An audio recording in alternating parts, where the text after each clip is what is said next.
Hello, survivors, and welcome to another episode of Will You Survive? The podcast. I am your host, Eric, and I'm joined here by my two co-hosts, Alex. That's me. And TJ. Hi. You know, I feel like we haven't done an actual proper introduction for an episode I know, I blame TJ. in a good while. I don't know. It's why all you blame TJ's me. fault. That's definitely not my fault. Because you speedrun Minecraft. I'm not speedrunning Minecraft. I literally see the screen moving. Like, I see the lighting changing. I can see that I'm you are not playing speedrunning Minecraft right Minecraft. now. Okay, but you're playing Minecraft? No, Minus 5 points for lying. I'm not lying. Share your screen. Why would I share my screen? Yeah, exactly. What, you're just going to see my desktop? Anyways, so we're talking today about the movie Weapons, which I think right before my intro was probably a spoiler alert, but I'll say it again anyways. Spoiler alert, if you haven't seen this movie, it just came out this year. I'm dating the episode, the year of our Lord 2025. Really did in the episode. You know what? It is the 12th or the 3rd of December. It's not. Shut up. I read 12 first. It is. Okay, I want to hear it. It's cold season. Okay, Mr. Europe. It's cold season. They do that. It's cold season in the year of 2025. I see you playing Minecraft. I'm not playing Minecraft. I'm watching It's pre-recorded. It's pre-recorded. I'm like, shut up. It's pre-recorded. Also, what the hell were you trying to build there? It's It's I pre-recorded. literally see your skin. No, I'm just minus watching a 5 Minecraft points video. again for lying. You've lost this episode. You know what? You're watching a video that Stone Age, of someone bitch. who happens to I don't use wanna the hear it. same skin that you use. What skin? This skin? Yeah, exactly. So, the movie Weapons, guys. Yep. So I kept hearing that this was like the greatest horror movie of the year. Wouldn't say that. And I wouldn't say that either. I thought it was good. But I kind of feel the same way about this as I did about Sinners, where everybody was like, Sinners is the greatest movie that's come out this year. I think it was a good movie. It was a great movie. I don't know about that. I mean, it's I on feel like there's the been a list lot good of movies. Exactly. Well, I feel like there's been a lot of horror movies that are like they're really good, but then they get kind of silly at the end, Yeah. and it kind of kills it for me. And that was the thing with Sinners and with Weapons, in my opinion. Yeah, spoiler for the What was ending. the silly part? For Weapons, Yeah. the like 20-minute running scene where she was running through every backyard, and then you see like 20 kids chasing her behind.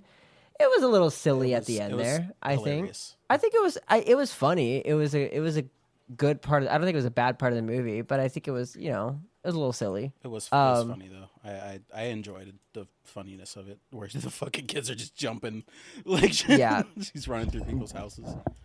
Jumping through windows. Yeah, Well, also, like, once I figured out what was happening in the movie, like, it was when she was in the principal's house and she snapped the stick, and I went, oh, it's a Vavitch. Yep. yeah. All right. And then that kind of was like, okay, well, that's the movie. Yeah, no, I caught on to it pretty quick. I liked it when I think I liked the movie more when I didn't know what was happening. I think they kind of revealed the antagonist a little too early. I mean, sorta. I feel like if they did more of that, like, creepy shit with her, because she, like, popped up in people's dreams and, like, Yep. was in the woods with that crackhead. Like, if they did more of that, and then, like, near the ending, we figure it out, I feel like they That's should've what done I more mean. of that. Like more like Signs. Yeah, like, you barely see, I think they revealed her. They made her not scary because they revealed her so early. They revealed her in the house in daylight with the principal, which that was a cool scene because it's like, oh, okay, I get the whole movie. But like that killed it. Now you know the entire plot. Yeah. You know she's a witch who's controlling these kids with the stick that she has, or with this magic that she has. So like it kind of just gave away the whole movie in one fell swoop, in my opinion, when you found out what she was doing. I think I agree with TJ. I think they could have kind of played it off where it's like there's still like all this mysterious stuff happening. We don't know what's happening. And then towards the very end, you're like, oh, now I get it. It's her. She's doing this. Because they could have shown her, but not shown that she was the antagonist. You know, You know? because we Right. didn't really find out about his aunt until like way later in the movie, Mm-hmm. And then it was just like, oh, Which- big bad. Okay, got it. which I do like the way that the movie was broken up. I love. I saw it originally in books where each chapter would be from a different character's perspective. I think not the Percy Jackson books, but the Heroes of Olympus books did that, where each chapter was from the point of view of a different character, and the story would continue. And then sometimes it would be like, so this is happening with this one character. So now let's go back a bit. This is what was happening during that time, but with this character. Yeah. And so you would kind of get two parts of it was the same timeline, the same time, but you're getting two different perspectives and you kind of get to piece those together. Yeah. I liked how this movie did that, where it showed the different perspectives, like what was happening with these people during this time. I liked that. I thought that was really interesting. But again, I just think they kind of killed it by revealing the antagonist too early. Now, do you think that you would have been affected more positively or more negatively to find out that they did shit like this? Maybrook News, MaybrookMissing.com. Yeah, they were trying to make it like, oh, this is a true story. It sounded like they wanted to, like, I think the one who did that the best was The Fourth Kind, starring Mia Jovovich. Mm-hmm. They made that out to be a true story, and man, that creeped me the F out. The Fourth Kind, was it, or The Sixth Sense? What? No, The Fourth Kind was like alien invasion. Okay, if you so will. it was that one, yeah. But it was creepy. They made it more like demonic than alien. It was also like you couldn't tell if it was real interdimensional or not, right? being rather than just like extraterrestrial, because it was insane. Like there was craziness going on. And they had this actor who's on IMDb who played the person that was supposed to be the real person. And then Mila Jovovich played the actor. Played her as the actor portraying her. So it was breaking all kinds of walls to the audience. So this was their attempt to do that, right? They wanted this movie would have benefited from like the found footage like format, like Blair Witch type shit. So like what if that's a good point. You'd see everything, like all the kids running away through like the doorbell cameras like we did in the movie, but then like we would see like the search for them through like, like through people's cameras in their homes, What if they would have done that? Like, I love the idea. You just brought that in my head, using the idea of the police finding all of the door cameras, compiling them all together. Mm-hmm. And like, because that police officer went into the house and was taken over by her, if you will, possessed. I don't know. Then you see the body cam. That would be fucking cool. Sick. But and then I also see him attack the girl. Right. That would be cool. That would be. I also thought cool. like, what if it was Home Dude, the crackhead, walking around with a video camera, right? Because he was a scavenger. He had all kinds of old shit, right? Mm-hmm. So I think that could have been. He just has like a GoPro on his head or something. I think you just came up with something. That would have been a great movie lean idea. into the fact that this is like real, what's more real a than true like story, found footage, And I thought that would have been great. I thought that when I was watching it, I'm like, this would be cool if it was found footage. Okay, real quick, let's talk. You brought up police. If I was that cop, yep, and I said, "Do you have anything that is gonna poke, prod, or stab me?" and you say no, and I reach in and get stabbed by a needle, I'm clocking you. I mean, do not blame the cop at all. Yeah, he did. He did exactly that. He knocked him. He looked at his hand. He was like, "Fucking clocked him." Clocked him. He was shaking for a second, and then he just went, "Fuck!" Punched him in the face. Fuck. I would have done the same shit, high key, because like, how you gonna give me syphilis, dog? How you gonna give me AIDS? I okay. So like, I know as a cop you can't do that, and like you can get in so much trouble, potentially lose your job over that. But the humanity of it, right? But I feel like as a judge, if you're looking at that, you got to be like, dude, you said you didn't have anything that would stab him, and then he got stabbed by a needle that he has no idea what's on that needle. I don't blame him for knocking your ass out. Yeah. Like, you deserve that. And speaking of like needles and drugs and shit, the director of the movie, there's basically like an undertone of like this movie is about drugs and alcohol. It's about addiction. And it's about like living with addiction, like how with the kid and the aunt, that kind of dynamic, kind of. But I don't know. I don't really. Yeah, what a horrible. See it, but I see it. There's a lot. I don't either. There's a lot that they had put into this. So if you don't mind, host, weapons 2025. When all but one child from the same class mysteriously vanish on the same night at exactly the same time, the community is left questioning who or what is behind their disappearance. So in this concept, I love how they hide in plain sight that the teacher and the one student, the fingers are going to point to the teacher, of course. And I got to say, I was so annoyed with the teacher until I talked to myself watching her and saying, dude, this is a trauma response. Mm-hmm. Everything she's doing is irrational, yes, but nothing that you do in Like a trauma what? response is rational. What was irrational? Going, like, insisting to go talk to the kid when she's been told many times, don't leave him alone, stop doing that. But she knew something was up and she couldn't let it go. Well, I also I understand where, like, it sucked because she got painted as the witch, the predator. Yeah. And she's like, no, I'm a victim just as much as this kid. Mm-hmm. Like, he's my only chance of any sort of normalcy or answers. Right. He's the only one that could understand what I'm going through right now. But because she's the adult, she was seen as the predator. Right. She was also the only person to notice that he was acting different, you know? Yeah. Yeah. What I loved I forget his name, the older dude who went to confront her and then ended up saving her. Josh Brolin. Josh Brolin. Yeah. I watched this movie loved a week his ago. character. I don't remember his name. I loved his character where Archer. He did not like her. He was one of the main ones accusing her. Yep. And then when she got attacked, he was like, no, like I'm not going to let you get attacked. Like that's not what I just want answers. I'm not. Right. I don't want you to get hurt. I thought that kind of character was very cool to see, where I mean, I pretty much said it, but like, he's like, I don't want to see you get hurt. I just want to know where my child is. Yep. And I felt like you might have the answers. But then after seeing her get attacked by that crazed principal, then he's like, well, clearly you're a victim here too. Yep. Clearly you don't know what the fuck is going on, because that is crazy. Mind you guys do realize the chameleon, the chameleon, in this movie, the principal. Mm-hmm. Who is that? That was Wong from Doctor Strange. Benedict Wong is his name. Oh, Isn't that crazy? you know, I recognized him, but I didn't know from what. No, I knew that. Oh, he was also in The Martian. We watched that. The scene. Oh, I know who he was. He was Bruce. Yeah. So, okay, but that scene where he killed his husband. Fucking brutal. Holy Dude. I could have done without the throw up though. I feel like that was a little too cheesy. I feel like the black vomit was a little too cheesy. Yeah, I know what you mean. I don't blame you for that. The head bashing, and then you hear that he's still alive while it's happening. Brutal. Yep. Oh my god, that was horrible. Yep. And That was you got really to see, graphic. I like the like her ritual, you know?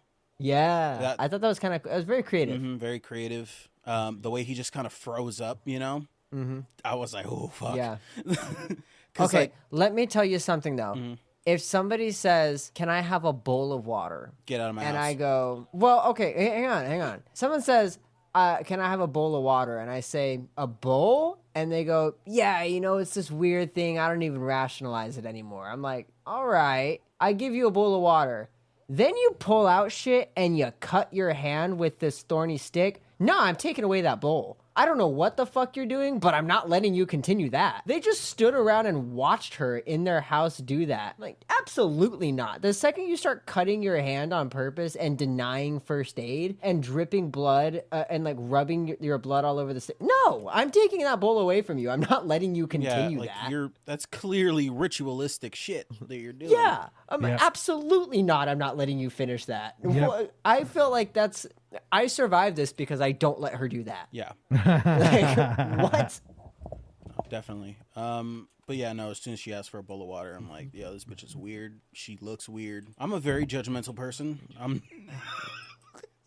No. I mean, get the fuck out of here. Yeah, no, I'm not going to lie. Because the principal had the right idea where he was like, this is inappropriate. You do not need to be here at my house. Yeah. Like, I will give you a glass of water at my doorstep. You do not need to come in. No, it's the fucking husband's fault letting him. And that's what I was going to say is is all couples, all relationships. You need to back each other up at all times over any stranger walking up to your house. If your partner has a hinky feeling, you're not there. You're not talking to the person. You didn't have the conversation with this person in the office. And now this person is coming to your home inappropriate. There's no reason for you to come to my home. I missed And how the did bus. you know I lived here? That's what I was wondering. How the hell did she know where he lived? I would not be okay with that. Like, No. I don't know. If I was with somebody who was like, I don't know, this isn't a good, like, you shouldn't be here, then I'd be like, okay, well, look, I'll give you a glass of water. You said you're thirsty. I'll give you a glass of water. We'll call you an Uber, maybe. But other than that, You're not sorry. coming in my home. This is inappropriate. You shouldn't be here to begin with. I don't know how you even know where I live. You shouldn't be here. And I'm that- backing up my spouse. Yeah. If they're And you uncomfortable, gotta put then your I'm not foot inviting down, them too, in. because he kind of was just like, okay, I guess she's coming in Right. now. I'd have been like, babe, no. No. Yeah, like, no, I don't know. If my spouse is uncomfortable with somebody being at my doorstep, I'm not inviting them in. Yeah. Which I will tell you, I say which without the pun intended, but in these type of situations, permission is absolutely necessary. There Like a is vampire? in voodoo, you have to believe in it in order for them to take hold of you. So there is a lot of speculation on it that if the person, I don't want to say, simply doesn't believe in voodoo, but adamantly believes counter, I will not let you take me, they can't. Permission is necessary. This goes through every single, if you consider Bible truth or lore, if you consider all the religions of the world, fact or fiction, whatever you want to say, all of them hold the same concept. In possession, permission is always sought. I mean, we saw that in the third Conjuring, Yeah. where he, I think his name was Archie. Was that? Archie. Yeah. He told the demon Yeah, he in told David, take me instead, and then he didn't realize the demon was just going to take him too. Yeah. But Have you seen So that's yeah. Talk to Me? no, I want to see that. That's on my list. Yeah, if I win this episode, One of the many? I might pick that actually, because it's very similar in the fact that like you grab the hand, and in order for like the possession to happen, you have to say I let you in. Okay. So that Yeah, kind of that adds one- to your point. And then recently, okay, let's just talk about some other movies really quick. Have you guys heard about what is it, the woman in black or the woman in the field or something like that? The woman in the yard? Yeah. No, they were talking about that yesterday. I saw one trailer for it and I thought that looks eerie, Yeah. but not enough for me to want to watch it. But then some friends were I mean, I don't even know if I can say friends. People in the Discord were talking about it, and like, not to be mean, I barely know the people though. I don't know if I can really consider them friends. Acquaintances. Yeah, and people in the Discord, they were talking about it, and they were I'm like, smiling ear to ear. You can see it. they were like, this movie. They were like, that movie was incredible. And I'm like, Wow. holy shit! Okay, I'll watch it because it caught my attention. It looked eerie. And without knowing what it is, I was told there's a major twist. Yeah, I don't know anything about it other than that poster of that woman in black sitting in a chair in the middle of a field. Something about it is so fucking eerie. Yeah. Yep. It is. It's kind of like, I don't know. It sends shivers down my spine. I've heard it's incredible, so I kind of want to watch it. So there's just a little, what do you call it? We call them fun facts. I don't know if you know this, but the film is set in Pennsylvania. That makes sense. And in Pennsylvania, the only place you can buy liquor and wine is at state stores. And you cannot buy liquor, beer, or wine all in the same place. So that liquor store was a goof. That wouldn't have been there. Just a little fun fact. That's funny. Now- I did love. I thought the teacher's response to everything was very realistic. Yeah. Like the going and buying 2 bottles of vodka, grabbing one, and then being like, maybe 2. I Just think maybe, Yeah, I think all of her reactions were very rational. I think. I also think all of the parents' reactions were very rational when Yeah, they found out unfortunately. about her history. Yeah, unfortunately. But like, okay, so here's the thing. I feel so conflicted about this because on the one hand, I do understand, yes, it's inappropriate, quote unquote. But at the same time, it's like, what is a teacher for if not to support the student? If the student doesn't have a ride home, Right. I mean, I get it because unfortunately, there's really shitty people who will do awful things to children. And it's awful that you even have to consider that. Right. But it's like, what is a teacher for if not to be a mentor and a help? Well, and this is And that's what like good teachers get into teaching for. kind of a new thing because in my old day, your coach used to drive you, yeah, right? my coach would drive us around. We went to the Foot Locker Western Regionals with my coach. He was able to drive us. We went to the Foot Locker Nationals all the time with my coach. Also, even younger in this grade level in elementary school, my soccer coach would drive me home if I didn't have a ride. I lived really close to my house, so I would walk. It was not uncommon for me to either ride my bike. I had a scooter. It was not the newfangled Razor scooters. It was a cool scooter with bigger wheels. You could really do some damage to yourself on these things. And they did have handbrakes, but they didn't work for shit. It was so fun. You would just, if you would eat it, you would just slide on the concrete for days. So it sounds so much fun. Oh, it was a blast. Just don't fall, you know? You could go so fast. Or fall on grass. Right?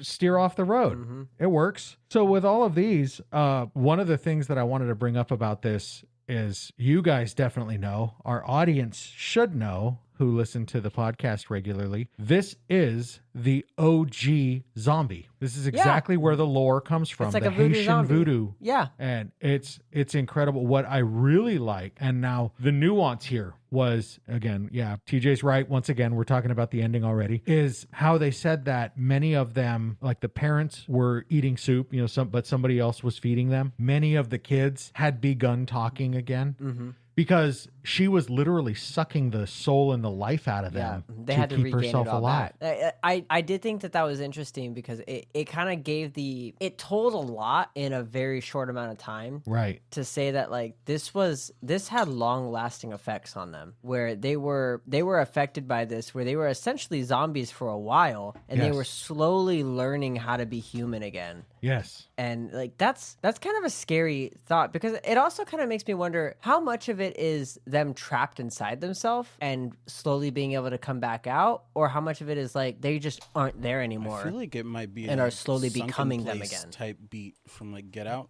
You seen Get Out? No. I have, but I don't remember what you're talking about. So when she like does her little ritual and then ting ting taps the teacup and he like falls back into like his subconscious type, situation where it's just like he's falling in this dark void and he can see the light coming from his eyes, but he can't do anything about it. I feel like it's that. Oh, wow. Yeah. Okay, yeah, that makes sense. Because that seems kind of similar to like this. Like at least that's one option, because like I said, it's either like they're trapped inside themselves and they just are slowly horrifying. coming back out, or like they are gone and they are slowly becoming human again, kind of like starting as a baby, starting fresh, but you're already 5 or 6 or whatever. So I think kind of the same way, but differently. I think like coming out of a coma. Sure. It's very similar, like you're saying, but you're not starting over like at birth, but a lot of ways you have to, right? Starting to speak again, to learn how to walk, starting to walk again. Like all of those things after coming out of a coma are very common to go through. The struggles. Now, I wonder if any of them suddenly just knew how to play piano now. Yeah. Or speak Chinese. Brain trauma causes the craziest things. We don't know anything about our own brains. It is remarkable how little we know about both our ocean and our brains. Yeah. I mean, brains are complicated, Like we've how gone are you further gonna in know anything space. about it? It's just a bunch of fucking squiggles in your skull. That is what's wild to me. We know more about the moon and about our immediate space area than we do about our own ocean. Yeah. That's wild. I feel like we should do a little more research on our ocean. You'd think. So here's a part in the movie that frustrated me, but at the same time, I felt added so much realism. She's running through the gas station store, the convenience store from Marcus, and the gas station attendant yells at her. Yeah. Get out of my store. Yeah. And she yells, fucking help me. Yeah. And I thought like it's so ridiculous, but at the same time, okay, let's go into 2025. That's so fucking realistic. No, Yeah. Oh my God. That just made me remember there was in like New York, there was this like young teenager and fucking some dudes just like rolled up on him thinking that he was a part of a gang, and he started like running. And these motherfuckers had machetes, and he like ran into the fucking convenience store, and he was like trying to fucking hide, and like convenience store dude just wasn't doing shit about it, and they dragged him out and murked him. Very fucked up.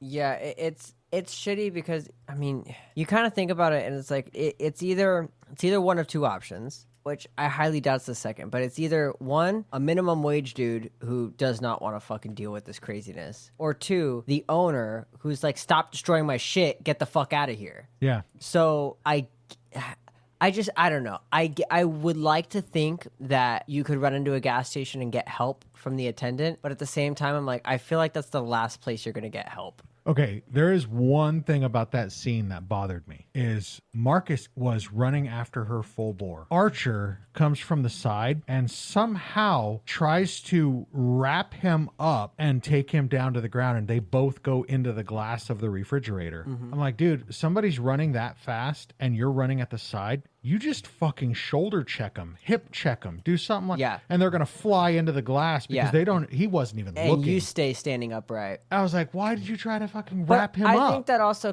I think it adds a little realism where it's like, I didn't necessarily well, no, actually, Archer was police trained, no? He was a police before. Was he? I think they implied that he used to be an officer because when he spoke to the police chief, I think it was the chief or the lieutenant. Yeah, he did seem like he was on like a first name basis. He said... Yeah, the police chief or the lieutenant or whatever he was like, yeah, but you're not on this case. Oh, okay. Like he was basically telling him, like, you're not a cop anymore. Like, this is not your job anymore. I could see your point, but I didn't take it that way. Well, but because what he said was because they don't report to you. Yeah. And he's like, why didn't I know about that? But that kind of implies something like, I used to have some sort of position. I see your point. And he's like, yeah, but they don't report to you. Like, did you also like the nuance, the detail, how he was fucking up so bad at work? Like, yes, I loved that where he's like, no, I fucked up. I ordered the wrong shit. That's my bad. Like two things. The foreman's like, dude, you. But I also think it's like, dude, your kid just went missing. No, I get it. Stop working. That's the reality. Home. Stop trying to do this right now. If I may, it's like somebody that I know. His boss just had a baby at this point and was still trying to come into work and was fucking everything up. It was like, dude, go home. Just take your hands off shit and walk. I won't say who this was. Just take your hands off shit and let your general manager do what they got to do. It's a story I heard. It's apocryphal.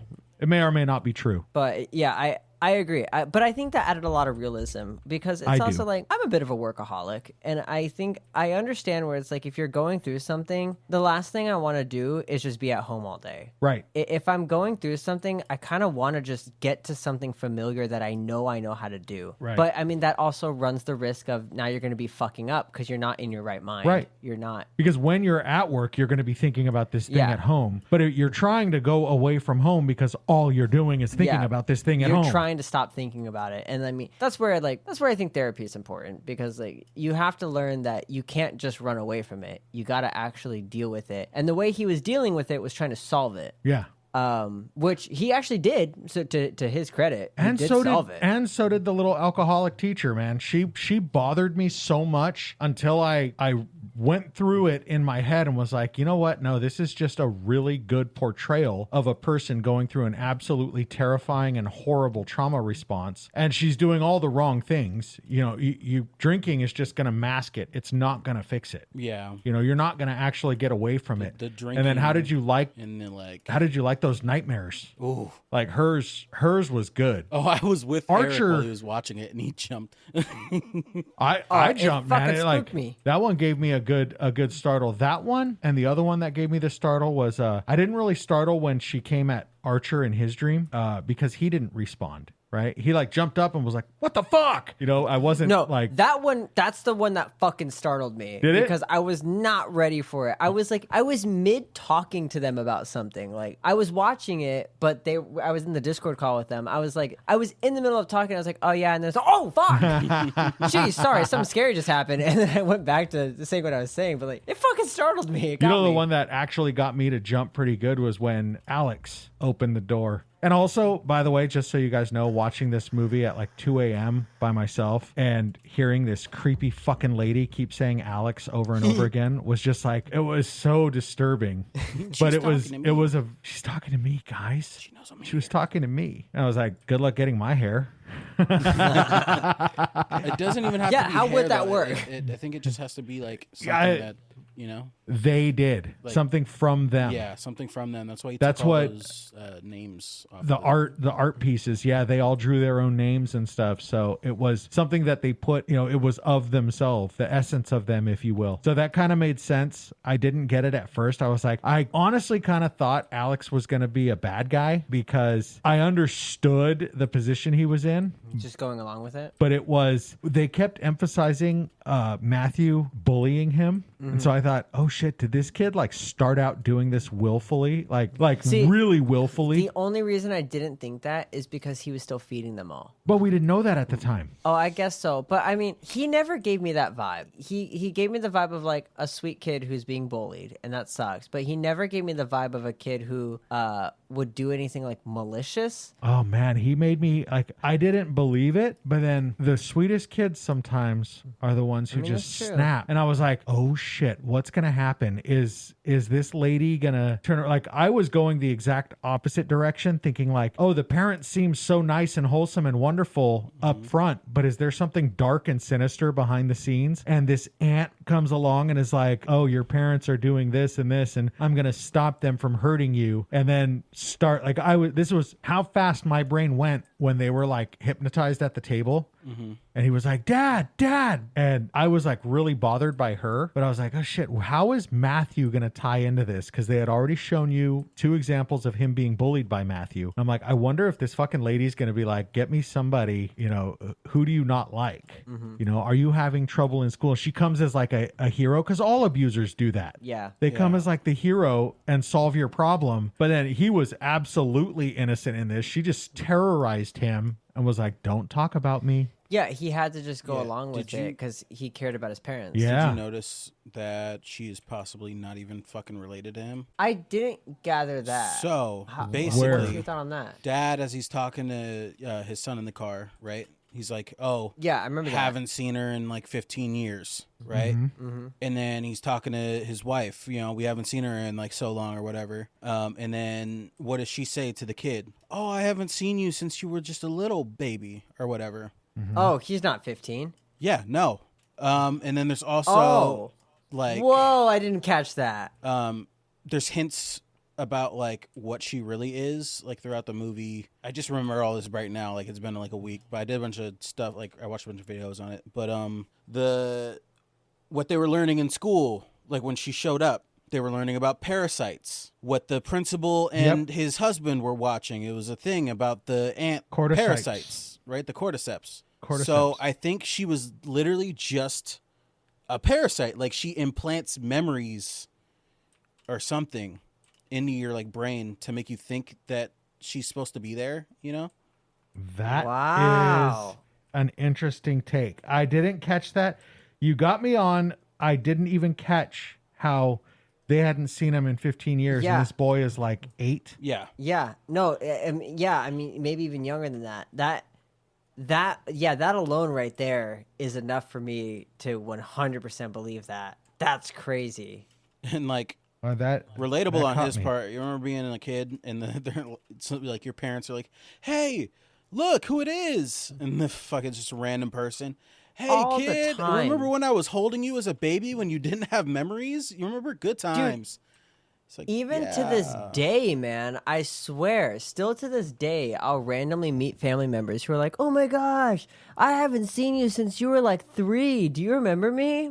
No. Why? How would I remember? Do you have memories at 3 years old? like, Wait, no, how would I remember? Bitch, I remember eating sand. Memory. Get out of here. My first memory was when I was like 4, brushing my teeth in a shower. That's my first memory. Yeah, no, I became sentient playing Sonic the Hedgehog. I became sentient. Yeah, no, like I gained sentience. How old were you? I like maybe 3 or 4. I don't know. I don't really remember. But that's like my first memory is just sitting, and I wasn't even fucking playing it. And I think I remember it was like I was being like babysat, and I was just like sitting watching the screen, like watching Sonic do his little toe tap because he was just standing there. Like I don't know. Do you think there was anything like, I don't know how to word this because maybe this is just a bad thought, but Do you think there was anything like exhilarating or exciting about the whole situation to Alex that he was a little more willing to go along with? Because like ultimately he was going along with it because his parents were at stake. But there was like this, like the way that she would just be like, oh, today we're going to do this. And then this weird shit would happen exactly like she said, like where she's like, oh, they're going to come inspect the house tomorrow. So we got to send the kids out. And then he's standing there with her on the porch while she sends the kids out. Like, do you think there was anything in there where it's like, this is fucking creepy, but kind of cool? I mean, I think it's absolutely horrific. And I gotta say, I kind of liked I don't know how to say this right, but I kind of liked how they made the link between all of them, that weird run. Mm-hmm. The Naruto run? Naruto?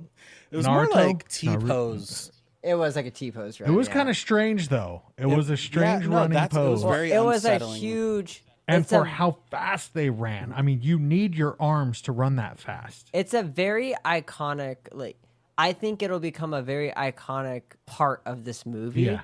It's a very, what's the right word I'm looking for? Like, that was a huge marketing point of this movie, was that T-pose run. That it was all over every trailer, every poster. Like, that's what I knew this movie as, was the kids T-pose running. Yeah. Now, very I see iconic. I see an expanded universe, what do you call it, a teaser that Zach Kreger, he's hinting at an Aunt Gladys prequel to show her origins. That would be kind of cool. Would you be interested in that? I'd be down because I feel like they kind of hint at her being like older than you think she is. Like the reason that, because like, okay, so like when she's up in her room and he like comes across her and she's like throwing up in the bowl, you remember that? Right. I think that's because the life force of his parents wasn't enough to like keep her alive, and that's why she needed all those kids.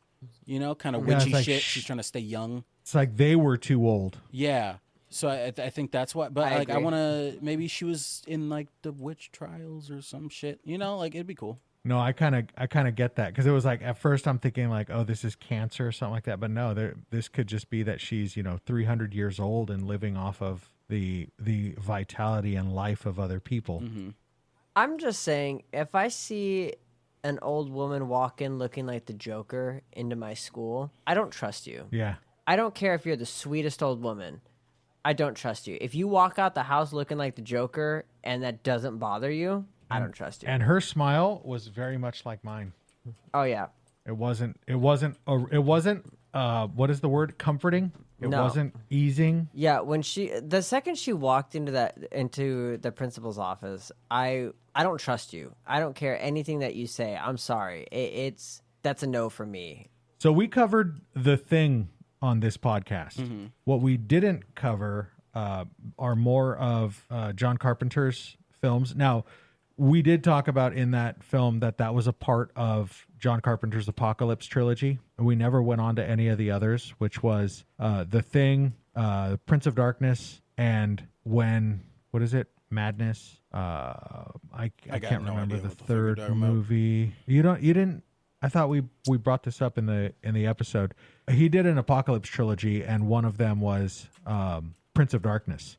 And one of the things that Aunt Gladys really portrayed well was, in that movie, there was a scene where a person was being possessed by the devil, and she did that exact creepy smile that Aunt Gladys did, where there's nothing warm about that kind of smile. There's nothing easing, comforting, or disarming. You see that and you can't help but wonder, You're on guard. Yeah, how did the people watching this, like for instance, Marcus's husband, how did he not put up his guard?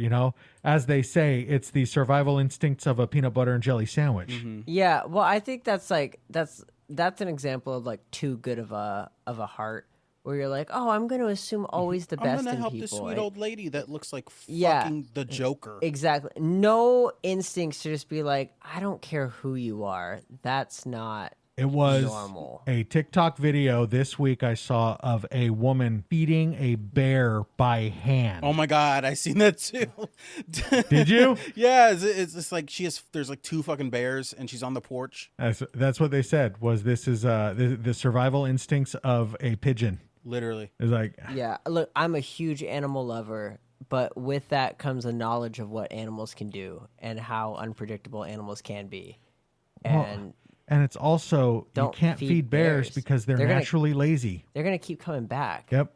Don't do that. Like, honestly, don't feed any animal that you don't want to keep coming back. Yeah. The same with like cats. If you feed a cat, it's going to keep coming back. You know, that's why they don't care up in Alaska. They have spots where you can actually go and see the bears because it's at the dump. It's at the landfill. They got food. And they go and they eat there, and you can stand there on the railing and throw them food because the bears will always come back to that spot and get food. So they're not going to come to you. You know what I mean? You're going to be back at your cabin somewhere. They're not going to follow you there. They're going to go back to the dump. You know, that's similar to why they say don't feed feral cats, leave out milk. Yeah, that's what I say. Because they drink it, it fills them up a little bit, but then they'll keep hunting in your area. So they'll stick around your area, but they're not going to rely on you for food. Yeah. So they like their little treat. Yep. They get the sugar out of the milk. They like the taste. They enjoy it, but they still have to hunt. And so they still help you by hunting rats and stuff in your area. The suggestion is don't put out milk, cow's milk. Put out pet milk. Yeah, it's better for them. Mm-hmm. Not gonna lie though, if like cow milk in general isn't a good bear or evaporated milk is all like sweet and nice to me, you know, just like walks up on me one day and it's like trying to, you know, get some pets. I might risk it for the biscuit, like, cause like who's gonna say, you know, who's gonna say I pet a bear, you know? Just pretend you're Russian, and then I think also, it just naturally the bear will. You brought up Alaska and bears, and isn't there? Have you ever heard of that dude who was like, I guess, friendly with bears or something up in Alaska? Yep. And he like recorded his death. Yep. And apparently heard all about that. Like a friend of his or somebody has the recording, but like will never like release it. Well, I'm glad. There's no reason to. Yeah, no, it's like it's fucked up, but like you're a little curious. I mean, except there's maybe a warning not to do that. I mean, his death is a warning. You don't need to watch him get mauled by a grizzly. You know what's going to happen. Yeah. Don't, a lot of and a lot of my fucking God. You know, like I don't know if it was a lot. I think it happened pretty quick. Dogs alone can be incredibly deadly and dangerous. Like, as somebody who works with dogs and who has been in the pet industry for 8+ years, it can be very dangerous. Certain dogs can be very unpredictable. I mean, unpredictable, I put in quotes, because it's, if you read body language, there's very few dogs that actually do something unpredictable. Yep. And then most of the time there are signs. Rage syndrome and shit. Yeah, there's very few. Like, there's only one video I've ever seen on Instagram, which I felt validated because there's this one account that I follow that I wish I remembered his name, but he watches these videos and then he gives his commentary on it. And I remember watching this video before I even saw his commentary on it. I watched this video of a Rottweiler. The woman's in her car, and the Rottweiler has his paws up on the window, and her window's down, and she's petting the Rottweiler, and the dog seems fine. All the body language seems normal. Out of nowhere, dog bites her. And it's one of those situations where I rewatched it like 5 or 6 times, and I'm like, I don't see any signs that this dog is about to bite her.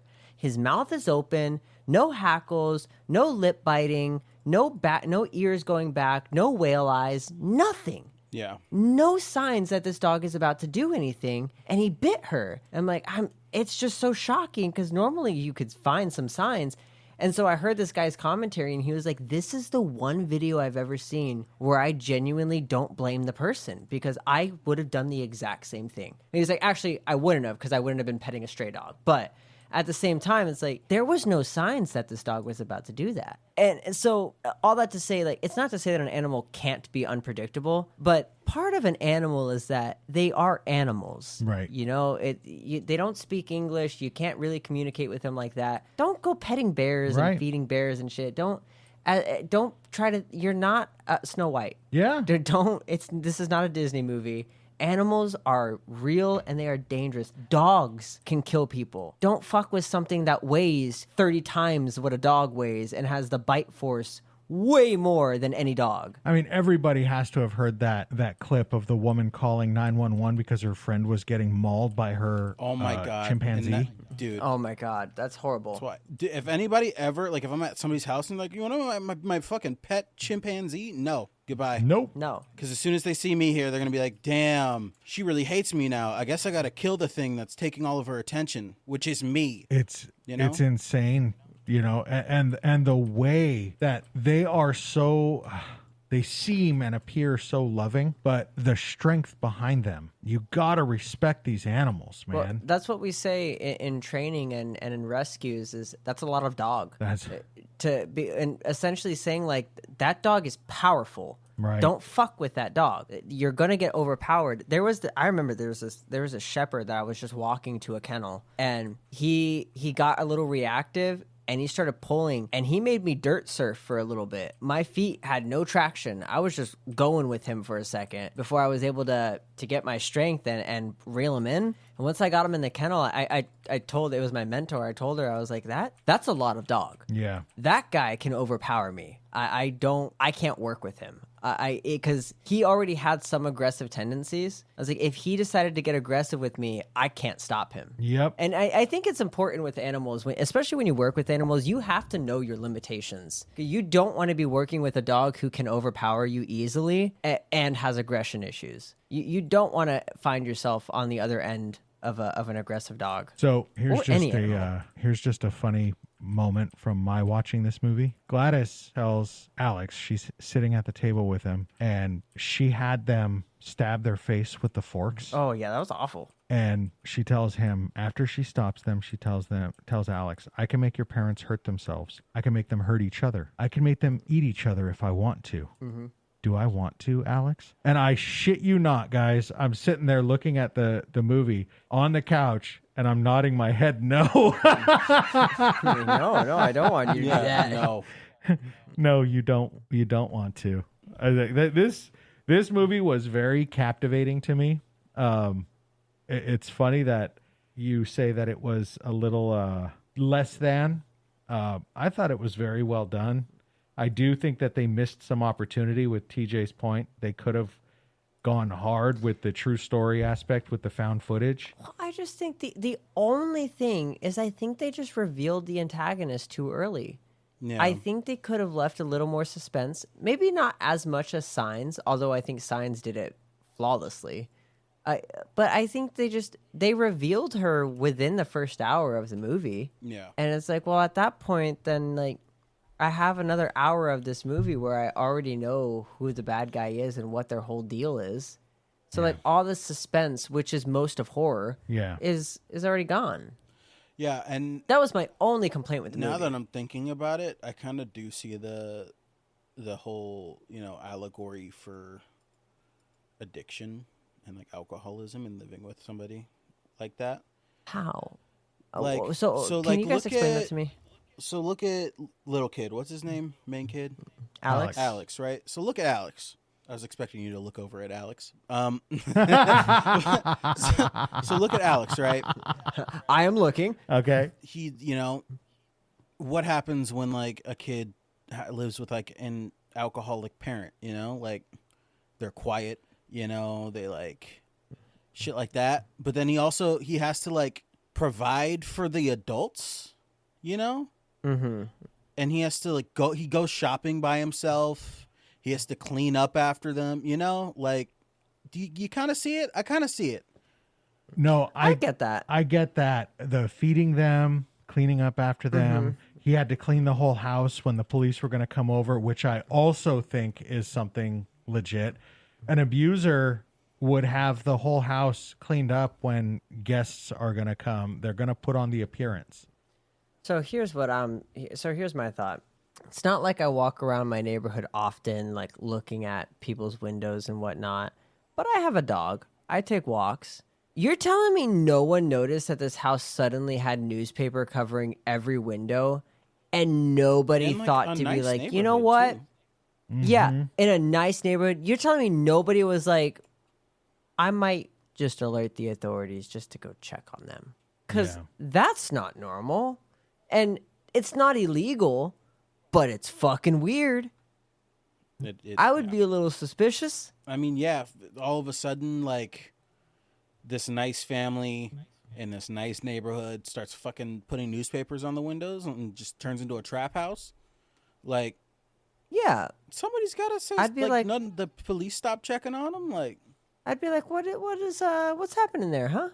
Why is that going on? But I'm also trying to put myself in real life. If I ever saw that, if I was walking by a house and saw that all their windows had newspaper all over it, that it was nice one day. Yeah. And very shortly after. Do I legitimately think like maybe I should call the police and just like non-emergency line, just call them and be like, hey, welfare check. This is, this might just be, I might just be wrong. This might just be weird, but this is fucking weird. This doesn't seem right to me. Like, I'm trying to think, would I actually do that? Or would I just walk by and be like, that's fucking weird and not really think anything of it? And like the cops, right? Because Gladys goes to like fucking talk with them and says, oh, I'm taking care of the parents. They didn't look into that? Yeah, to be like, well, let me see them. Well, let me see your fucking papers, you know? And like, you know, check in with like, can I see an like, ID? The dad has to have a job. Right. Okay, that's a damn good point. Right. The mom and the dad, nobody's curious what's going on with them because they're not going to work. Claim that he had a stroke. She's the caretaker. What documents support this? Because that has to be documented in court. Where's medical power of attorney? Right. Also, you're old as fuck. Yeah. How are you taking care of two fucking adults? Right. So here's a little interesting point of fact for you, TJ. Did you know that Jordan Peele was very close to making this movie with his Monkey Paw studio? Really? He was very close. Feel like it could have turned out slightly better. He was $7 million under the offer from New Line. I know he's fucking pissed too because he just released or he just produced what's that? Him. That I'm pretty sure that movie fucking bombed. It was like a football movie. I didn't even hear about it. Yeah, exactly. Well, check this out. I don't. If he's pissed, that might not be why. Because he made the offer. It was $7 million less, and he was ready to provide the amount of money through his contractual back end. But Universal was uneasy about the budget and walked away. And here's the really crooked part. I don't know. Crooked is the right word. I don't want to be that strong. We're going to say controversial. Peele and Krieger share the same manager. And just recently, Peele released his management. Oh, so you think he got mad that he was up? Representing both? He was didn't representing walk both away. sides. I mean, he should have walked away during this bargaining. He should have said, I can't do that. I can't represent both sides. I gotta sub somebody in for you. Yeah, that's kind of shitty. That sucks. But I'm sure there's a story. The other story that I'm reading on IMDb, the principal and his husband's meal of 7 hot dogs is a tribute to Trevor Moore from his skit Hot Dog Timmy on the TV show The Whitest Kids You Know. And I didn't know this part. Trevor Moore passed away, and he was friends of Zach Krieger. Aw. And didn't he? That's I think he passed away from drugs. Oh, okay. So that's another reason why there's like the drug connection. Oh, speaking of drugs, you get stabbed in the face with 3 needles? What do you do? Yeah. Like I said, he got stabbed a second time. He got so mad. That was funny. At that point, I'm like, that druggie is so lucky he didn't shoot him. Because, twice? Twice is insane. I'd be so upset. Well, technically 4 times because it's 3 needles. Yeah.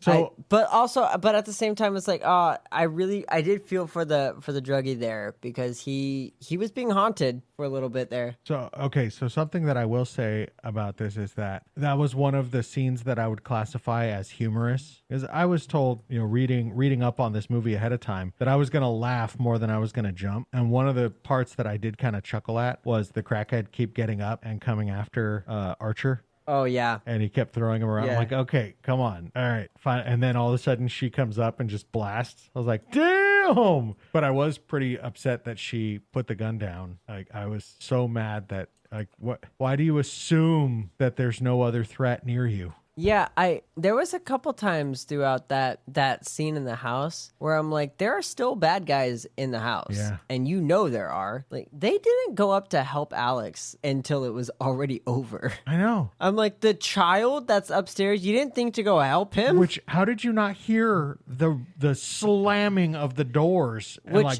banging on them, breaking them down? I guess is good that they didn't, because then they would have killed his parents, and ultimately they survived in the end. Well, I think they're still there was in a that little state that they're in, because he. But are you guys old enough to know, or young enough? I don't know the right way to say that. Matilda? Yeah, we know Matilda. Well, I know Matilda. Was this a little Trudgebull and Miss Honey? I know much darker, but because apparently Trudgebull and Honey were related. Yeah. Huh. And so Alex went to go stay with his nice aunt. That's what I got when the narrator said that he went to go live with his nice aunt. I was like, oh, it's fucking Miss Honey. Yeah, I mean, well, I wonder if here's kind of like an interesting thought experiment that there's no way to really know, but I wonder if the parents would gain back their sense of self sooner than the children would, or maybe the opposite, or longer. Maybe it'd be the opposite. I think it's just it matters how long they were under the spell. That's what I was thinking. They were the first two, so they might take even longer to come back. And I wonder also if they even can. If the ultimate result is death. That's what I'm kind of thinking. The ultimate result is death for all of them. Like maybe Gladys was able to keep herself alive as long, like throughout the natural life of the person, and then when they died, she rapidly deteriorated. And that's why she constantly needed more. That's why and I think that's also why she got kids, because that gave her the most longevity. And getting that many kids must have given her quite the boost, because there was also I got the vibe of vampirism, but I think she seemed to get stronger or like more healthy. She only went out at night, but I kind of thought that was possible because she was just so ugly. Well, she went out during the day. She went to the school and then she went to the principal's house. But wasn't that after she had already gotten the kids? Yeah, it was. Because when she first moved in, the dad mentions she looks rough, like she's not gonna last. A month. Yeah. I bet she won't. I bet she won't be here more than a month. Yeah. So she was probably real cooked when she showed up with her weird ass tree, which she's like, carry this in for me. Oh yeah. No, I wouldn't allow someone to bring that tree in. Oh man. I don't know. You bring a bonsai, sure. You bring an aloe, sure. You bring that. You bring a dead ass tree. I don't know. I don't know if I'm letting that in my house. I think just from a pure decoration, also spiritual side, I'm okay. maybe that one stays. But overall, I think a good movie. I would say 8 out of 10. Yeah. I feel like some people would put it higher, but I think that's pretty fair. I'd give it an 8 out of 10. 8 out of 10 I think that's fair. I think it was a really good movie. And I would watch it again. Yeah, I would. I'd maybe give it some time, but I'd watch it again for sure. If somebody were to say like, "Hey, do you want to watch Weapons with me?" I'd be like, "Yeah, sure, totally." All right. Well, let me calculate the points. I have come up with a calculated total. Don't ask me for the numbers. Are we ready? Yep. Alex. Yeah, I knew it because I'm just the best. Well, TJ was playing Minecraft this whole time, Yeah, but also we're not gonna bring that part up. It's just that I'm the best. No, I did like your pretty input sure, in this movie. I'm pretty sure it was because I was playing Minecraft. I'm the best. Way more input with stuff. Okay. I actually did research with the movie and all that. But it's fair. It's fair. He did say with that. Yeah, he did. He did warn you, but that's not why. But hear me out. It was winner it's funny. speech. Winner speech, Alex? I am the absolute best. And no, I'm just kidding. I thank you all for making me the winner that I am and appreciate your dedication to Will You Survive the podcast. Want to remind you to check out our YouTube page where we're starting to grow and get more subscribers. And we have some new playlists where we're actually playing the podcast, the full podcast episode with all of the small clips, the shorts attached to it. And we also have a new playlist called From Scratch, where I show you how you can use all of your dry and canned goods so that you can keep restocking them and keep them all fresh. So if SHTF, you can always have your stockpile ready to go, fresh and for the taking. SHTF. I had to think about that one, but that's funny. I like that one. TJ, I will say before your loser speech, I am impressed with how you were able to participate and play Minecraft at the same time. But loser speech?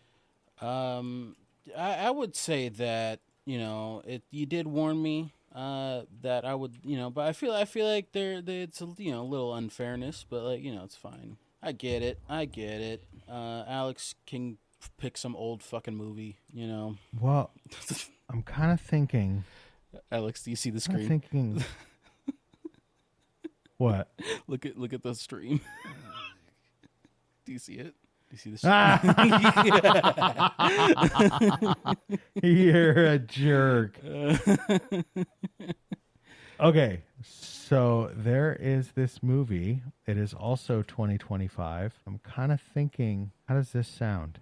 With death further strengthening their bond, step-siblings Andy and Piper find themselves hastily placed into the foster care system following a tragic home accident. After all, Andy is not yet of legal age to apply for guardianship. He must wait 3 long months before they move into their new place. Until then, the troubled youth must behave himself as Laura, an empathetic foster mom coping with silent grief, offers to adopt them both into her secluded home in the woods. However, there is something off about the artificially benevolent guardian. Without a doubt, Laura wants something so bad she can taste it. The problem is, she must never bend the rules or break the circle, but just how far is she willing to go to bring her back? This is, I believe it was the case of a mom who is trying to bring her daughter back from the dead, and she's going to do some kind of a ritual to these. Is the movie called Bring Her Back? Unsuspecting kid. That's right. Okay, so that is made by the same guys who made Talk to Me. Is it? Mm-hmm. I'm pretty sure. Well, because I don't want to steal Talk to Me. If you're going to pick that movie, I want to leave that for you. But I think this should be our next movie. I heard that Talk to Me and Bring Her Back were both really good movies. Yeah, I would say that they're really good movies. Talk to Me is really brutal. I have not seen Bring Her Back yet. All right, well, good. This is. I've heard Bring Her Back was like real fucked up. Funny story. Like it really fucks you up. Funny story. I've heard. So it was me, Maddie. Is it my sister? My sister and Clobert, Eric, right? Mm-hmm. So me and Maddie, we go to the weed shop, pick up some edibles. Maddie's like, hey, let's eat them in the car, and then when we get to the movie theater, it'll hit, right? And we go to see fucking Talk to Me. Oh, no. Oh, no. Oh, no. And it starts hitting, like, maybe halfway through the movie. It starts hitting. And, dude, like, the amount of brutal this movie is, plus high, does not fucking work out. I was over here manual breathing, and then there's, like, a fucking kid hitting his face on, like, fucking shit and wild. So, wait, so me and Maddie manual breathing. Walked out. You we mean were you're just like forgetting to breathe? Yeah, I was like, I have to breathe, Oh, shit. So me and Maddie walked out. Was it because you were in like so much suspense? Was it just like captivating? It was just too much. Oh, okay. It was just too much for the high. It was crazy. And then we just walked out and left my sister and her cousin in there. It was just okay. But yeah, I rewatched Either of those movies, I'd be very excited to watch. Well, should we try to do a watch party? We can do a watch party. We just gotta, make the when are we doing it, and If you guys want to do it, absolutely. I genuinely don't know when I could. I don't think I could commit to a time.